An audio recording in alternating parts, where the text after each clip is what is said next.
एक व्यक्ति ऐसा मरणासन्न था, उसके पास में जो है उसके चारों बेटे आकर के बैठ गए और चारों बेटे आकर के बैठ गए तो उस मरणासन्न व्यक्ति ने पूछा कि बड़ा बेटा कहाँ है? बोले बड़ा बेटा आपके चरणों में बैठा है। बोले दूसरे नंबर का बेटा कहाँ है? बोले आपके माथे पर बैठा है। तीसरे नंबर का बेटा कहाँ है? बोला आपके बगल में बैठा है। चौथे नंबर का बेटा कहाँ है? बोले आपके इस साइड में बैठा हुआ है।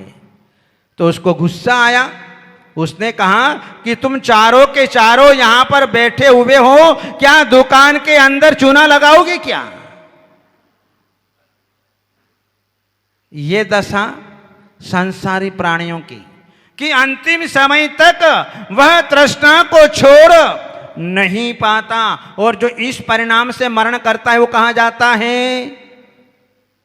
तिर्यंच पर्याय को प्राप्त कर लेता है और वही अपने घर में वापस आ जाता है, सांप बन करके उस धन के ऊपर, उस दुकान के ऊपर बैठ जाता है। इसलिए ये तृष्णा जो है ये कभी भी पूरी नहीं होती है और ये तृष्णा जिसके पीछे लग जाती है उसको कभी नहीं छोड़ती है, क्योंकि तृष्णा को जन्म हमने दिया है। यदि तृष्णा का हम त्याग कर देते तो आज ये तृष्णा हमारे पीछे नहीं पड़ती। हमारी दशा तो उस पथिक की तरह हो गई कि जो पथिक एक बूंद और एक बूंद और एक बूंद और, आपने देखा होगा संसार दर्शन का चित्र कैसा है कि जहां पर एक पथिक वृक्ष की शाखा को पकड़ करके लटका हुआ है, नीचे हाथी जो है उस वृक्ष को उखाड़ रहा है, ऊपर जो है दोनों शाखाओं में काले चूहे सफेद चूहे उस शाखा को काट रहा है और जो है उस वृक्ष के ऊपर जो मधुमक्खी का जो जाला था वो सारी मधुमक्खियां उस पथिक के शरीर पर आकर के चिपट गई और काट रही हैं और नीचे जो है एक बहुत बड़ा गड्ढा है जिसमें 5 सर्प है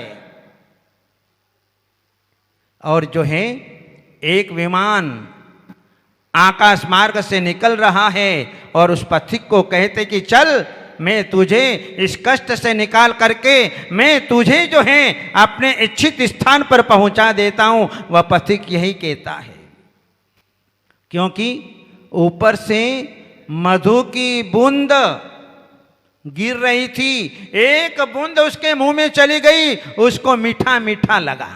ध्यान रखना, ये मधुमक्खी क्या है, ये मधु शहद क्या है? ये मक्खियों का वमन है और उसमें असंख्यात जीवों की उत्पत्ति होती रहती है। इसलिए अपने जैन धर्म में शहद खाने का निषेध किया है। एक बूंद शहद को खाने से 7 गांव को जलाने के बराबर पाप होता है। इतने जीव उस मधु की एक बूंद में हुआ करते हैं।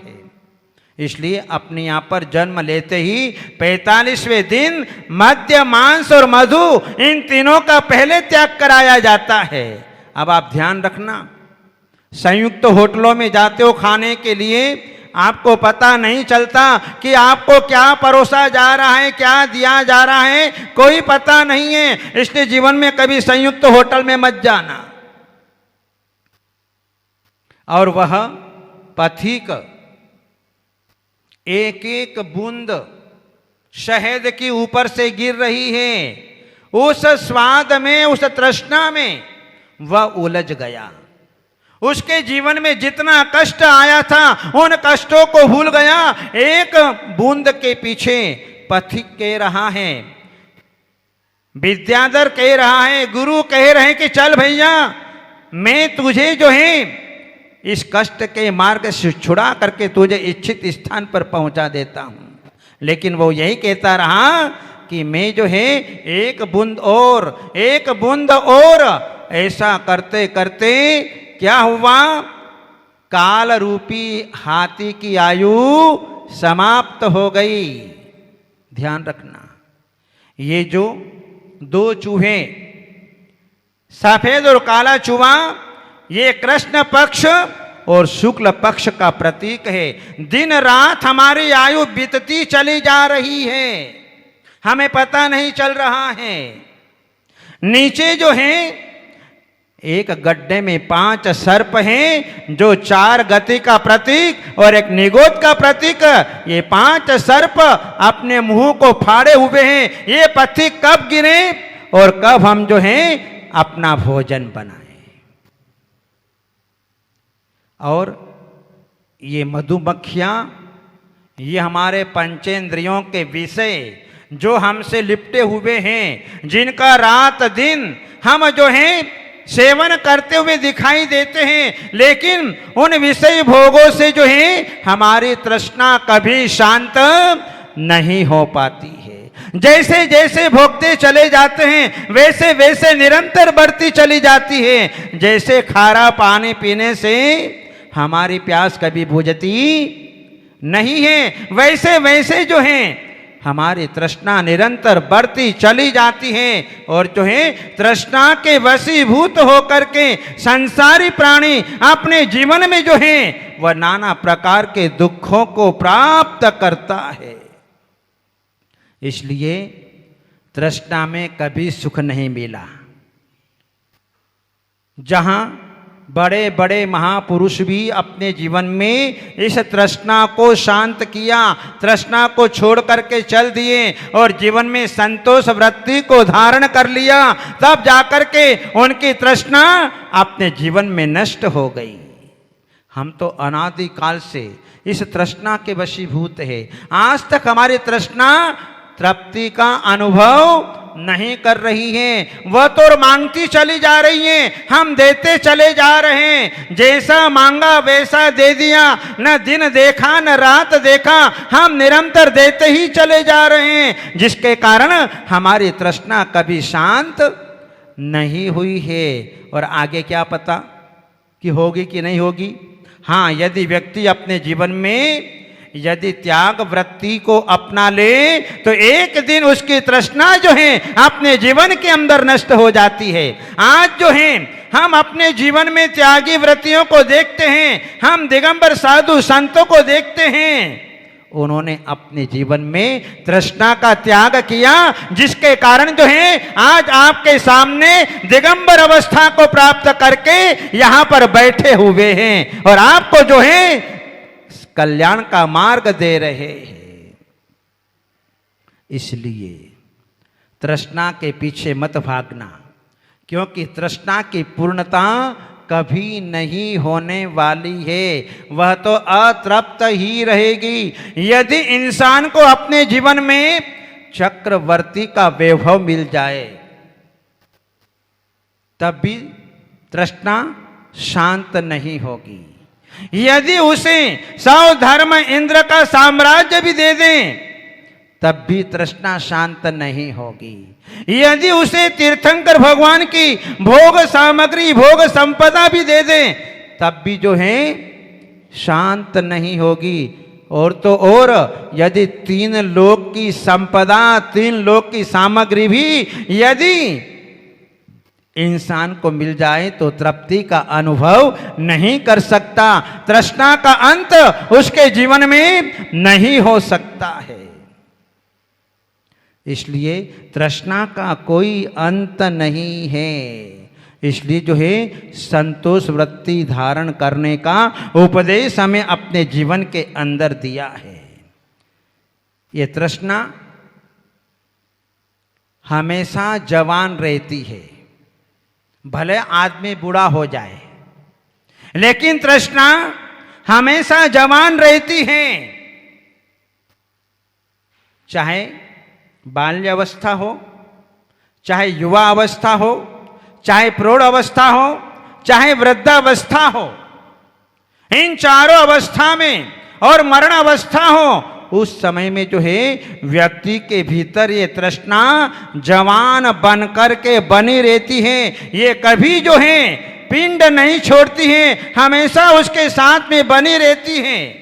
भले मुंह में दांत नहीं है और पेट में आंत नहीं है, तब भी खाने की इच्छा अपने मन के अंदर जो है वह बना करके रखता है। इसलिए बहुत से लोग मरते मरते भी उसके मुंह में पानी, चाय, दूध डालते रहते हैं। भले वो मर जाए, भले उसकी दुर्गति हो जाए तो हो जाए, नलियां चढ़ी रहती हैं। और जहां खाते खाते मरण कर रहे हैं तो समझना हमारी दुर्गति निश्चित है। और फिर हम कहाँ पैदा होंगे? वो जलचर जीव बनेंगे। पानी के अंदर जिस प्रकार से महामत्स्य रहता है, मछलियां रहती हैं, मगरमच्छ रहते हैं, ये सब खाते खाते मरे, जिसके कारण जो है ये वहां पर नदियों में जाकर के, तालाबों में जाकर के, समुद्रों में जाकर के ये मगरमच्छ का रूप धारण कर लिया। अब जीवन भर पानी पीते रहो, खाते रहो। इसलिए जो है ये तृष्णा का कभी अंत नहीं होता है, ये तृष्णा कभी बूढ़ी नहीं होती है, ये तृष्णा हमेशा जवान ही रहती है और फिर मेरू पर्वत के समान स्थिर रहती है, हिलती डुलती नहीं है। ऐसी ये तृष्णा हुआ करती है। जहाँ हम देखते हैं कि जीते जी तो हम वृद्ध व्यक्ति के शरीर पे से सोना चांदी उतार नहीं सकते। यदि उसके प्राण भी निकल रहे हैं और प्राण निकलते निकलते भी जो हैं, निकाल लो, देखें किसकी ताकत है? हैं कि मैं सोना निकाल लूं, मैं हार निकाल लूं, मैं पायजब निकाल लूं, मैं अंगूठी निकाल लूं, मैं बाजूबंद निकाल लूं, मैं सोने के कड़े निकाल लूं? हैं?